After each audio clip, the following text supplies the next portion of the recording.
नमस्कार शोधार्थियों। YouTube channel क्योंकि कहना ज़रूरी है में आज सुधा उपाध्याय के सौजन्य से मैं अपने ही संस्थान जानकी देवी मेमोरियल कॉलेज की अंग्रेजी विभाग के प्रोफेसर पायल नागपाल की कुछ कविताओं को लेकर आई हूँ। शोधार्थियों, पायल नागपाल दिल्ली विश्वविद्यालय में लंबे अरसे से अंग्रेजी विभाग में प्रोफेसर हैं। एक थिएटर एक्टिविस्ट के रूप में और साहित्यिक आलोचक के रूप में इनकी ख्याति है। पायल नागपाल ने कई किताबों का संपादन किया है। शेक्सपियर के ओथेलो और मैकबेथ के साथ साथ इब्सेन के घोस्ट, टेनेसी विलियम्स के द ग्रास मैनगेरी और हाल ही में महेश दत्तानी के तारा, उनके एनोटेटेड संस्करण वर्ल्ड व्यू द्वारा प्रकाशित किए गए हैं। उनके कुछ प्रकाशन जीन जेनेट पर एक पुस्तक है जिसका शीर्षक है संस्कृति में स्थानांतरण प्रतिमान, नाटक अध्ययन पर एक खंड आनंद प्रकाश के साथ भी सहलेखक रह चुकी हैं। शीर्षक पाठ और प्रदर्शन एक सैद्धांतिक दृश्य। वो प्रोफेसर श्यामला ए के साथ जर्नल ऑफ कॉमनवेल्थ लिटरेचर के भारत खंड को संकलित करती रही हैं। मेमोरी कीपर्स इनके कविताओं का नवीनतम संग्रह है। उन्होंने अंग्रेजी में भारतीय लेखन के रूटलेज विश्व के कोश के साथ प्रविष्टियों पर योगदान दिया है। आज मैं अपने तमाम शोधार्थियों को प्रोफेसर नागपाल की 5 कविताएं पढ़कर सुनाऊंगी और इसका ट्रांसलेशन भी मैंने ही किया है। जितना बन पड़ेगा इसकी विवेचन और विश्लेषण करती चलूंगी, क्योंकि कहना ज़रूरी है। दरअसल वह श्रृंखला है जहां समकालीन कवियों को, जिनकी रचनाएं कद्दावर हैं, उन रचनाओं को पाठ्यक्रम में आप पढ़ते हुए अपने कवियों के साथ इनका तुलनात्मक अध्ययन करें और देखें कि ये आज भी कितने प्रासंगिक हैं, कितने समसामयिक हैं और कविता के जीवन में जो कई शेड्स होते हैं उनको पकड़ने की उन्होंने कैसी कोशिश की है। तो आइए हम आज महत्वपूर्ण कवियों की श्रृंखला में प्रोफेसर नागपाल को पढ़ेंगे और उनकी रचनात्मक यात्रा के सहयात्री होंगे। इन द लैबिरिंथ यानी भूल भुलैया में। किस भूल भुलैया में? क्या हमारे अंतर्मन की भूल भुलैया है कोई? क्या हमारे भीतर की स्त्री का कोई इनर सेल्फ है? और अगर है तो वो नितांत एकांत अपने निजी क्षणों में अपने अंतर्द्वंद पर विजय कैसे पाता है? क्या ये कोशिश हर स्त्री लगातार सतत करती है और जो अपनी परिपक्वता में अपनी भीतरी अनबूझे सैलाब को समेटना जानती है, जो बाहरी अंधड़ों से जूझना जानती है? पायल नागपाल की ये पुस्तक उन्हीं के द्वारा भेंट मुझे कुछ दिनों पहले मिली और तब से लगातार इस पुस्तक को मैं पढ़ रही हूँ। इस पुस्तक से 5 कविताएं ही आज ले पाऊंगी। जैसा कि सदी के महत्वपूर्ण कवियों की श्रृंखला का एक कलेवर है, उसके मुताबिक आज 5 कविताएं ही पढ़ पाऊंगी, पर मैं लगातार इस पुस्तक को पढ़ भी रही हूँ और प्रयास करूंगी कि इसका ट्रांसलेशन हो, भावानुवाद, और इस पर कुछ बातचीत भी, सार्थक बातचीत हो। शोधार्थियों, कविताएं कभी सायास नहीं लिखी जाती। कविता अपने को खुद गढ़ती चलती है। कवि और उसकी कविता के बीच कोई फांक नहीं रहता, उसके जीवन और उसकी रचना के बीच कोई फांक नहीं रहता, और हम आलोचकों को उसमें घुसने की कोशिश भी नहीं करनी चाहिए। लेकिन हाँ, मैं ये ज़रूर कहूँगी कि ये सायास करुणा उत्पन्न ना करें, पर अपनी मार्मिकता में आपके भीतर बाहर को बड़ी सहजता से भिगो देती हैं। पायल की कुछ कविताएं प्रेम कविताएं लगती हैं, पर वह शुद्ध रूप से सामाजिक हैं, वैश्विक हैं, कुछ वैश्विक अनुभूतियों से लबरेज हैं। लेकिन उन कविताओं में भी उनकी वोकैबुलरी में शुद्ध रूप से जैसे लगता है कि कोई बेहद निजी क्षणों की सुंदरता को बहुत गहराई से पायल पकड़ती हैं, और न केवल पकड़ती हैं बल्कि केवल थामती नहीं, हमें थमाती चलती हैं। तो ये सुंदरता से पिरोना पायल को आता है और यही रचने का सुख है। प्राय अपने क्लासरूम में मैं अपने शोधार्थियों को कहती हूँ कि रचना का सुख रचने में ही है। प्रक्रिया सुख देती है। जब हम कविता कर रहे होते हैं तभी हम सुख से सराबोर होते हैं। यानी दुख का भी अपना कुछ सुख होता है और यही रचने का सुख है। किसी प्रसव पीड़ा से कम नहीं होता ये रचने का सुख। और ये प्रक्रिया हमें सुख दे रही होती है। दुख के सुख को भोगे बिना कभी दुख पर नहीं लिखना चाहिए, वियोग पर नहीं लिखना चाहिए, क्योंकि वो विशिष्ट प्रकार का योग होता है। एक योग माने जमा, जोड़ना, और विशेष रूप से किसी की सुधियों में, किसी की स्मृतियों में, किसी के अनुभवों में जुड़ जाना, खुद को जोड़ लेना। तो पायल नागपाल को ये प्रक्रिया सुख देती है बिना किसी प्रतिक्रिया के। ये कविताएं उनके अंतरंग अंतर्द्वंद को भी उघाड़ती हैं। और शोधार्थियों, आप जानते हैं, इस बात के साक्षी रहे हैं कि जब एक स्त्री रच रही होती है अपना प्रतिसंविधान, तो कुछ प्रतिरोधी स्वर आसपास से मुखर होते हैं, और उन स्वरों को भी वो मैंने कहा ना, बाहरी द्वंद और भीतरी द्वंद, दोनों द्वंद को एक साथ जीते हुए उस अंतर संघर्ष को भी पायल नागपाल अच्छे से पिरोना और उद्घाटित करना जानती हैं। बहुत धीमे से ही सही, पर ये हस्तक्षेप, ये सुराख पायल नागपाल कर रही हैं, ये सुखद है। Personal is global. कुछ कविताओं में जो मैंने प्रेम का रूप देखा उस पर तो बात करूंगी ही, पर पूरे साहित्यिक परिवेश में आप देखें तो इतिहास में ये दर्ज है कि प्रेम कविताओं ने अकेले ये एक ऐसा शाश्वत विषय रहा है कि जो लोगों को अब तक जोड़ता आया है। हर युग में प्रेम कविताएं लिखी गईं, शेड्स अलग होते रहे, लेकिन तमाम तरह की वैश्विक बाधाओं, ऐतिहासिक सांस्कृतिक बाधाओं को प्रेम कविताएं पार कर देती हैं।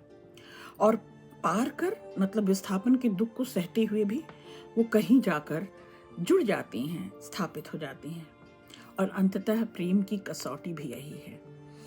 कोई भी दूसरा माध्यम प्रेम के सार को इतनी सटीकता से नहीं पकड़ सकता। मोहब्बत कोई इल्म, कोई हथियार, कोई हलफ तो नहीं कि आसानी से उठा लिया जाए।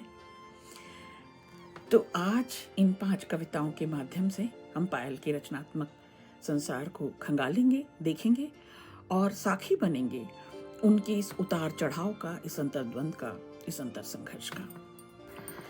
पायल की पहली कविता है आई व्हील द पेन। मैं थामती हूँ कलम, मैं थामती हूँ दर्द, लिखने को वह जो अनजाना अनलिखा है। एक भाषा जिसे मेरी आंखें समझती हैं बिना आकार के। सब उधार लिया हुआ है, सब चुराया हुआ है। काश मैं बना पाती आशा का एक हथियार, तब वहां होते मेरी चाहत के सितारे। शोधार्थियों, दरअसल कलम को थामना, कलम एक टूल, जरूरी टूल है, एक हथियार है, एक जरिया है, जो केवल लिखकर इतिश्री नहीं होती। दर्द की, तकलीफ की, बेचैनियों के सबब रचना है। और यही वजह है कि जब रचनाकार अपनी कलम थामता है तो जो कुछ अनदेखा, अनजाना, अनचिन्हा, अनलिखा रह गया, उसकी भाषा में भी समाई नहीं हो सकती। भावों को भाषा में समेटना बहुत कठिन है। फिर भी उस रूप स्वरूप को, उस आकार प्रकार को आंखें तो जानती हैं, आंखें तो चीनती हैं, भाव तो समझता है, मन तो समझता है। रचनाकार को लगता है कि जो कुछ सोचती हूँ शब्दों के आर पार, जो कुछ देखती हूँ जो पार्थिव जगत है उसके आर पार, सब कुछ तो पहले ही कभी इस्तेमाल किया हुआ है। कभी किसी से कोई शब्द उधार लिया, तो कभी किसी से कोई भाव से प्रेरित हुए। मैं यानी रचनाकार के तौर पर मैं एक उम्मीद, एक आस, एक प्यास जगाना चाहती हूँ। वहीं मेरी चाहत के सितारे टिमटिमाते हैं, रोशन होते हैं, और वहीं से सारे भाव मुक्त हो जाते हैं। शोधार्थियों, आप देखें कि प्रेम हमें मुक्त करता है सारे बंधनों से, यहाँ तक कि अपने आप से भी जब हम मुक्त हो जाएं, अपने स्व से जब मुक्त हो जाएं, वह प्रेम है। जब मोमिन कहते हैं कि तुम मेरे पास होते हो गोया जब कोई दूसरा नहीं होता, तो एक दूसरे छोर पर उतनी ही शिद्दत और उतनी ही गहराई से जिगर मुरादाबादी कह रहे होते हैं कि वो हमारे करीब होते हैं जब हमारा पता नहीं होता। भाव और भाषा की लड़ाई भी ऐसी ही है। सभी भाव भाषा में समाई नहीं हो सकते, सभी भावों को भाषा पकड़ने में समर्थ नहीं है। जो रूप, आकार, जो वोकैबुलरी हमारी देखी, चिन्ही, पहचानी हुई है, वो इस पार्थिव जगत की है। यहाँ जो रचा बसा गया है, जिसे हम बार बार पढ़ते और आंदोलित होते हैं, रचनाकार पायल चाहती हैं कि उसके आर पार, उसके परे कहीं कोई गुंजाइश हो संवेदना की। बेहतरीन कविता है और वो कलम को हथियार बना लेना चाहती हैं। कहती हैं कलम थामने का एक उद्देश्य हो, एक मोटिव हो। यूं ही अनर्गल कुछ कहा या रचा न जाए, न लिखा जाए, केवल लिखने के लिए न लिखा जाए। तो एक बेहतरीन कविता है। दूसरी कविता है I struggle to get a grip. I struggle to get a grip on feeling that are not me. मैं जूझती हूँ पकड़ बनाने के लिए, मैं जूझती हूँ पकड़ बनाने के लिए उन भावनाओं पर जो मेरी नहीं है। खालीपन मेरा साथी मुझे इशारा करता है, वो हंसता है। मैं जानती हूँ निराशा से कुछ नहीं होगा। पीला सूरज ऊपर दूर और अडिग, क्या वही एकमात्र आशा है? ऊपर दूर और अडिग, क्या वही एकमात्र आशा है?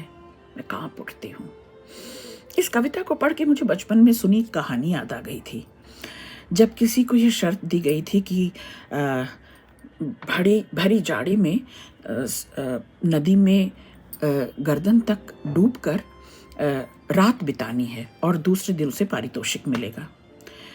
दूर कहीं मंदिर में एक दिया टिमटिमा रहा था और वो रात भर उस दिए की रोशनी, उसकी टिमटिमाहट, उसकी आस, उसके जागने को, उसकी रोशनी को देखकर उस ताप और आँच से पूरी रात उस नदी में कंठ तक पानी में रह गया। तो ये ललक, ये उम्मीद, ये आस, ये प्यास बरकरार रहे, ये संघर्ष बरकरार रहे, ये जूझ बरकरार रहे। और जूझ किसकी? भावनाओं की, भीतर के एहसास की। खालीपन यानी एक सन्नाटा, एक चुप्पी जो भीतर को मथती है। चुप्पी जब आंदोलित होती है तो तूफान ले आती है। तो मेरा भीतर ही मुझ पर हंस रहा होता है। बहुत कुछ भीतर मन की तहों में जैसे दब सा गया है, जैसे कुछ भर सा गया है और वो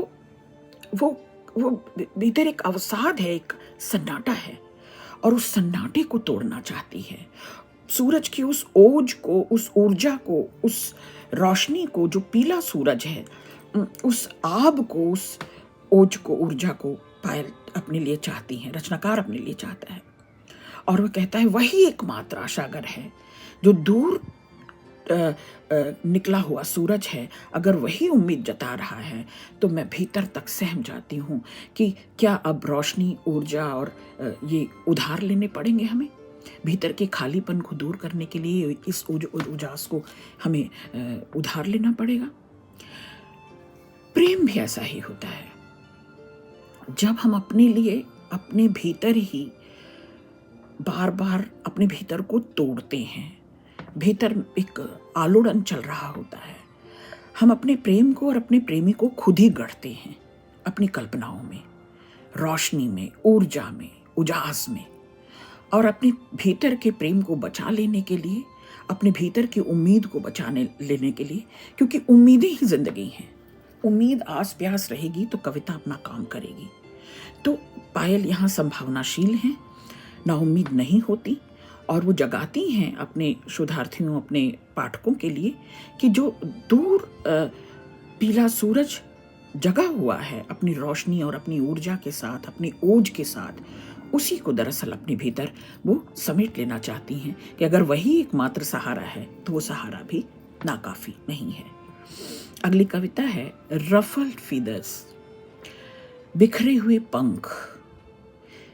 हुए पंख सीमाओं को तोड़ते हैं, खुद को झकझोरते और मोड़ते हैं। महाप्रलय का दृश्य आकाश में ऊपर उठता है, एक आधा चमकता हुआ प्रकाश दिखाई देता है।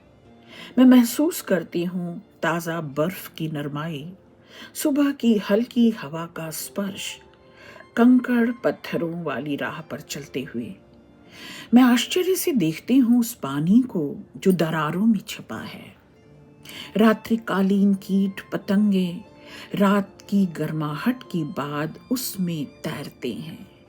बारिश की बिखरी हुई बूंदें मेरे बालों से खिलती हैं। ताज़ा चाय की महक सड़क किनारे ढाबे से आती है और कई टूटी हुई गाढ़ी मलाई वाली प्यालियां मुझे दिखती हैं। जब मैं मीठी और गाढ़ी चाय पीती हूँ और यह हल्की सुबह की ठंडक में मुझे अज्ञात गर्माहट से वह भर देती हैं। देर सुबह में सुस्त फुटपाथ पर रहने वाले लोग आंखें खोलकर जब करवट बदलते हैं, भूख उन्हें हिलाती है, जबकि अच्छी तरह खाए हुए व्यायाम करने वाले, कसरत करने वाले अपने ढीले ढाले वजन को कम करने के लिए संघर्ष करते हैं। तुम बार बार मेरे ख्यालों में आते हो जब ताज़ा हवा के झोंके मुझे छूते और ढकते हैं। एक ठंडी सुबह में मुझे छूते और ढकते हैं एक ठंडी सुबह में। शोधार्थियों, कविताएं अपने समय और समय के बाद अंतराल के सारे बोध को अपने आप रच रही होती हैं और उसे दिखाने की क्षमता, उसे जताने की क्षमता कविताओं में होती है।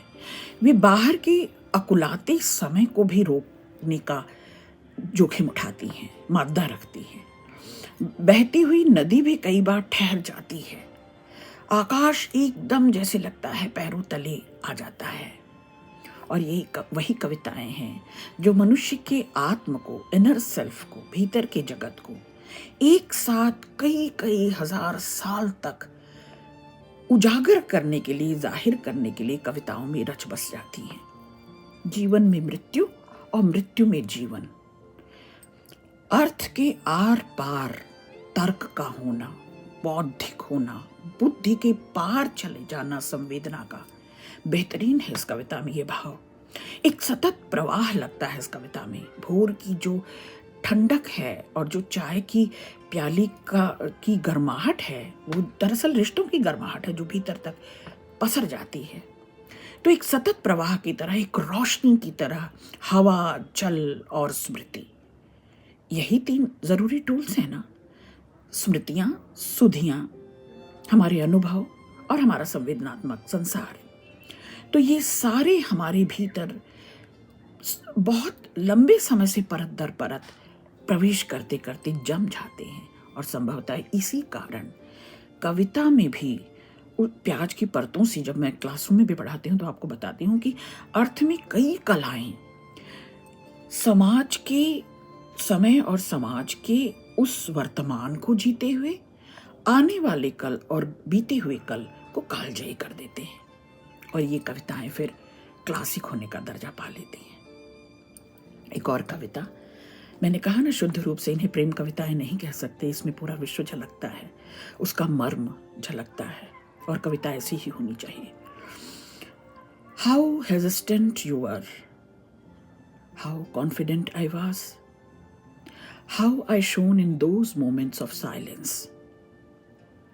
तुम कितने झिझक रहे थे, तुम कितने झिझक रहे थे, और मैं कितनी भरी थी आत्मविश्वास से। उन खामोशी के पलों में मैं कितना चमक रही थी।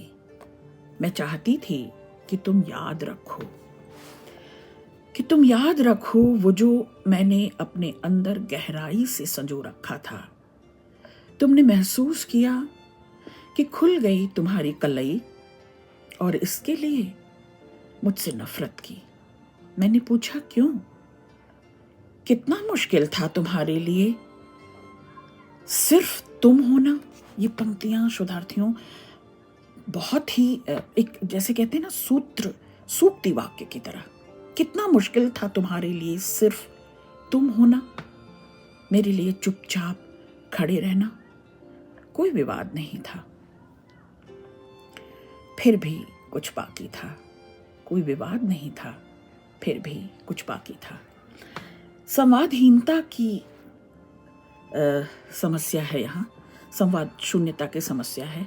जब हमारा इर्द गिर्द इतनी सारी कॉन्स्पिरेसी, इतने सारे क्या कह सकते हैं, जूझ और भावनाओं का, विचारों का मतभेद और टकराहट, तो ये जो इर्द गिर्द है, जो पूरे पर्यावरण में है, इसमें जो संवेदन खत्म होता जा रहा है, जो संवाद खत्म होता जा रहा है, उसकी ओर पायल का इशारा है। बेहतरीन कविता है। और अगली कविता, कैन वर्ड्स रैप मोमेंट्स, क्या शब्द लम्हों को समेट सकते हैं? क्या शब्द लम्हों को समेट सकते हैं, उन्हें ठंडी बेरहम परिस्थितियों से बचा सकते हैं, डर और पीड़ा से भेज सकते हैं? मैं दरवाजे पर खड़ी हूं तुम्हारी नजर को बुलाती हुई, तुम्हारे झुके हुए इशारे को देखती हूं, जैसे तुम कुर्सी पर फैले हुए बैठे हो। मतलब निर्द्वंद भाव से, बिल्कुल आराम से, बेपरवाह से। यह मुझे सोचने पर मजबूर करता है तुम्हारे हाथ की पकड़ के बारे में। जब तुम उसे हिलाते हो, तुम्हारी आंखें मुझ पर जमी हैं, उनमें छिपी चाहत, सभी कुछ जो मुझ में एक साथ टूट पड़ेगा। मैं एक संवाद शुरू करती हूँ तुम्हारे कानों के पास के सफेद बालों से। सफेद बाल मतलब एक परिपक्व उम्र, एक प्रेम का गदराया हुआ भरपूर परिपक्व उम्र। तुम्हारे कानों के पास के सफेद बालों से वे मुझे लुभाते हैं, आकर्षित करते हैं, मन मोह लेते हैं। तुम्हें नरमी से छूने को, ताकि तुम जान सको मैं कहाँ खड़ी हूँ। प्रेम का अपना कोई समय, कोई अंतराल, कोई स्पेस, कोई जगह नहीं होता। प्रेम है या नहीं है, प्रेम के प्रस्ताव के लिए भी कोई समय, अंतराल, स्पेस नहीं होता। लेकिन प्रेम को जाहिर करने में, प्रेम के प्रदर्शन में, प्रेम में बंधने में, जुड़ने में, मोहने में, फिर मुक्त होने में एक परवाह, एक क्या कह सकते हैं, एक संजीदगी, एक गंभीरता, एक गहराई जरूरी होती है। और वही प्रेम को परिपक्व बनाती है, वही प्रेम को उम्मीद से परे ले जाती है और उस आस प्यास को शाश्वत बना देती है। बेहतरीन कविताओं के लिए बहुत बहुत शुक्रिया, बहुत बहुत बधाई। इस पूरी पुस्तक को पढ़ने की कमिटमेंट है। मैं पढ़ती हूँ इसे और इस पर फिर सार्थक बातचीत होगी। बहुत शुक्रिया।